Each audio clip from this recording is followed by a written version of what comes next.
Eu entreguei meu coração ao Senhor e nasci de novo na primeira noite em que fiquei acamado. Mais cedo naquela noite, meu coração parou de bater, e o homem espiritual que vive em meu corpo partiu. Quando a morte tomou conta do meu corpo, minha avó, meu irmão mais novo e minha mãe estavam sentados na sala. Só tive tempo de dizer adeus a eles. Então o homem interior saiu correndo do meu corpo e deixou meu corpo morto, com os olhos fixos e a carne fria. Eu caí, caí, caí, até que as luzes da terra se apagaram. Não quero dizer que desmaiei. Não quero dizer que estava inconsciente. Tenho provas de que estava realmente morto. Meus olhos estavam fixos, meu coração parou de bater e meu pulso cessou. As Escrituras nos falam sobre os perdidos sendo lançados nas trevas exteriores, onde há choro e ranger de dentes. Mateus 25:30. Quanto mais eu descia, mais escuro ficava, até que tudo era escuridão. Eu não conseguiria ver minha mão se ela estivesse a 1 polegada na frente dos meus olhos. E quanto mais eu descia, mais quente e sufocante ficava. Finalmente, bem abaixo de mim, eu podia ver luzes piscando nas paredes das cavernas dos condenados. As luzes eram causadas pelo fogo do inferno. O orbe gigante de chamas com crista branca me puxou, me atraindo como um ímã atrai metal para si. Eu não queria ir, mas assim como o metal salta para o ímã, meu espírito foi atraído para aquele lugar. Eu não conseguia tirar os olhos dele. O calor me batia no rosto. Muitos anos se passaram, mas eu posso ver isso tão claramente hoje quanto eu vi naquela época. Está tão fresco na minha memória como se tivesse acabado de acontecer. Cheguei à entrada do inferno. As pessoas perguntam: como é a entrada do inferno? Não consigo descrevê-la, porque se tentasse, teria que ter algo com que comparar. Da mesma forma, se uma pessoa nunca tivesse visto uma árvore na vida, seria impossível dizer a ela como é uma árvore. Chegando à entrada, parei momentaneamente, porque não queria entrar. Senti que mais um pé, mais um passo, mais 1 metro, e eu teria partido para sempre, e não sairia daquele lugar horrível. Ao chegar ao fundo do poço, tomei consciência de algum tipo de espírito ao meu lado. Eu não olhei para ele, porque não conseguia tirar o olhar do fogo do inferno. Mas quando parei, a criatura colocou a mão no meu braço para me escoltar para dentro. Naquele mesmo momento, uma voz falou de muito acima da escuridão, acima da terra e acima dos céus. Não sei se era a voz de Deus, Jesus, um anjo ou quem. Eu não o vi e não sei o que ele disse, porque ele não falou em inglês. Ele falou em alguma outra língua.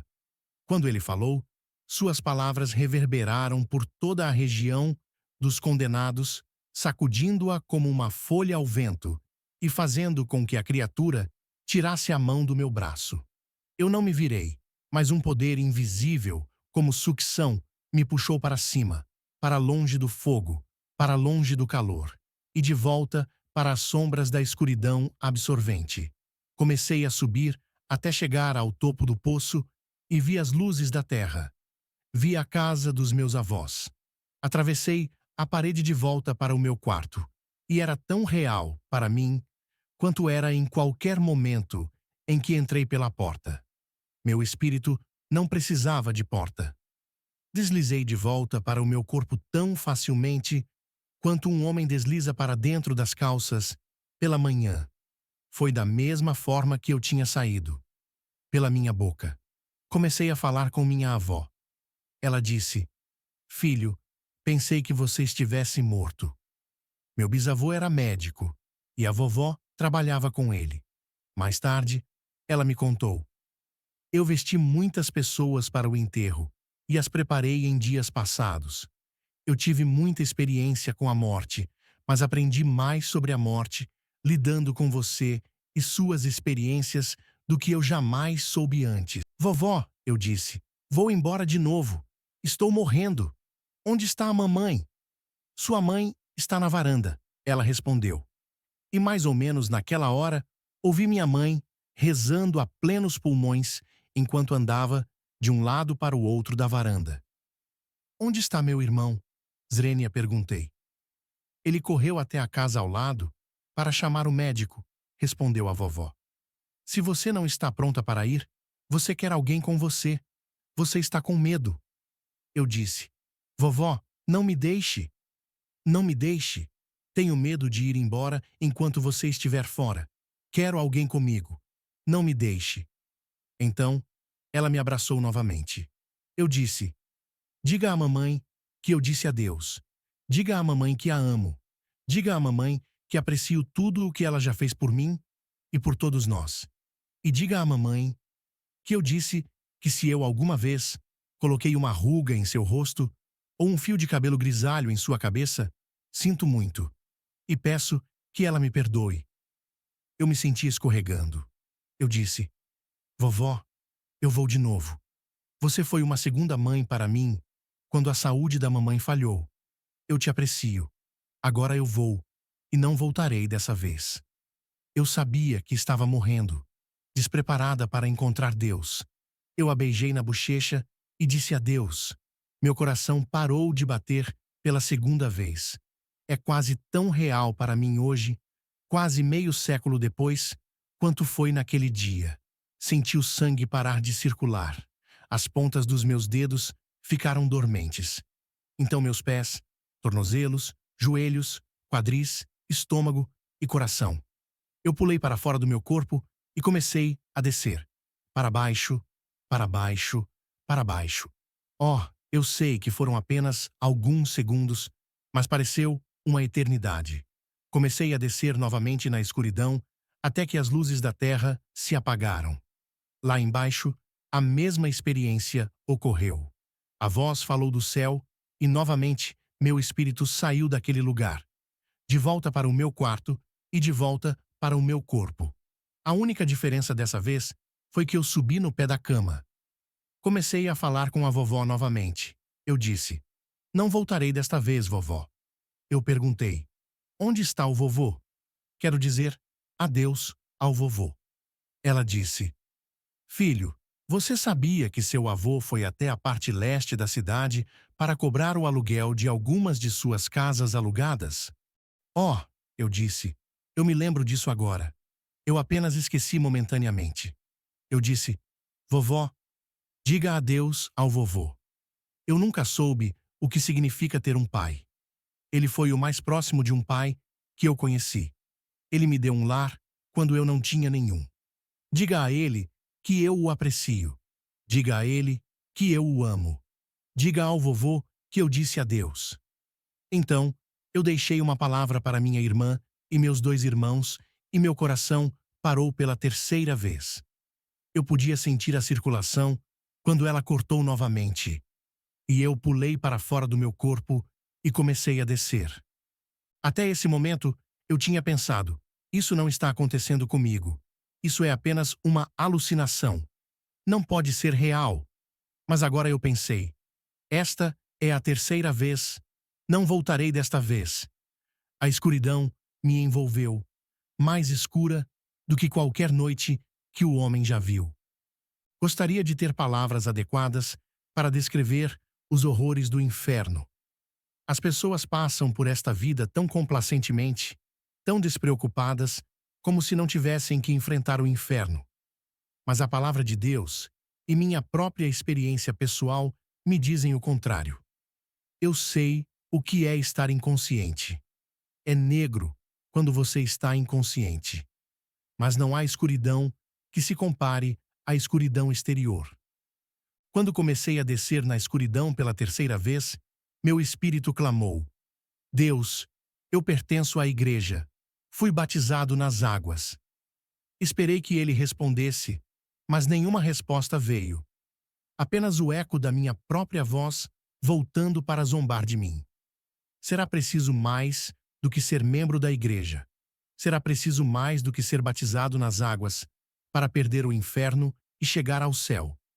Jesus disse, é preciso nascer de novo. João 3:7. Certamente acredito em ser batizado nas águas, mas somente depois que uma pessoa nasce de novo. Certamente acredito em se juntar à igreja, mas somente depois que uma pessoa nasce de novo. Se você meramente se juntar à igreja e for batizado nas águas sem nascer de novo, você irá para o inferno. Na segunda vez, gritei um pouco mais alto: Deus, eu pertenço à igreja, fui batizado nas águas. Novamente esperei por uma resposta, mas não houve resposta. Apenas o eco da minha própria voz através da escuridão. Assustaria uma congregação até a morte se eu imitasse a maneira como gritei pela terceira vez. Embora, se eu pudesse assustá-los para fora do inferno e para o céu, eu faria isso. Eu literalmente gritei: Deus, Deus, eu pertenceria à igreja. Eu fui batizado na água. E tudo o que ouvi foi o eco da minha própria voz. Cheguei novamente ao fundo daquele poço. Novamente eu podia sentir o calor enquanto ele me batia no rosto. Novamente me aproximei da entrada, os portões do próprio inferno. Aquela criatura me pegou pelo braço. Eu pretendia lutar, se pudesse, para não entrar. Só consegui diminuir um pouco a velocidade da minha descida, e ele me pegou pelo braço. Graças a Deus que a voz falou. Não sei quem era. Não vi ninguém. Só ouvi a voz. Não sei o que ele disse, mas o que quer que tenha dito, aquele lugar tremeu. Apenas tremeu. E aquela criatura tirou a mão do meu braço.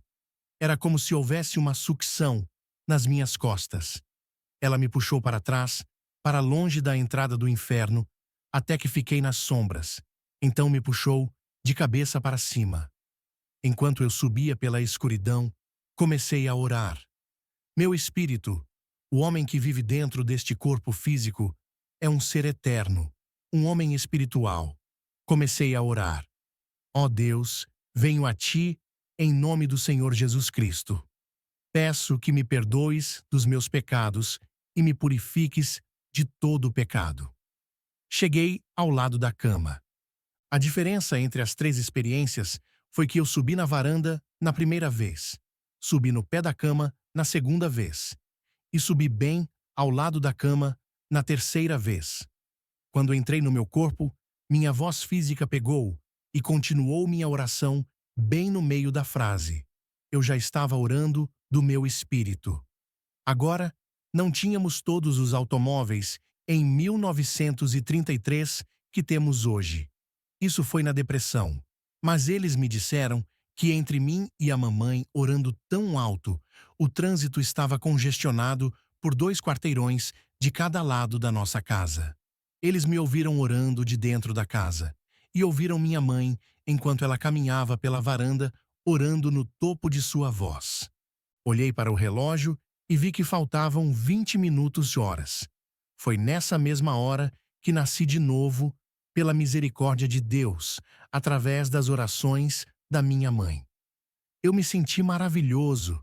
Era como se um peso de 2 toneladas tivesse rolado do meu peito. Embora eu estivesse me alegrando e feliz em meu espírito, embora eu me sentisse maravilhoso espiritualmente, eu não me sentia melhor fisicamente. Os médicos foram chamados e eles disseram à minha família que eu iria morrer. Eu pensei que morreria naquela noite, mas isso não me incomodava mais. Eu sabia que estava pronto para ir. Minha experiência de ser trazido de volta dos mortos não é nova. Jesus ressuscitou 3 pessoas dos mortos: Lázaro, a filha de Jairo e o filho da viúva. O apóstolo Pedro ressuscitou Dorcas dos mortos. O apóstolo Paulo ressuscitou um jovem dos mortos. E outros, ao longo da história da igreja, tiveram experiências semelhantes.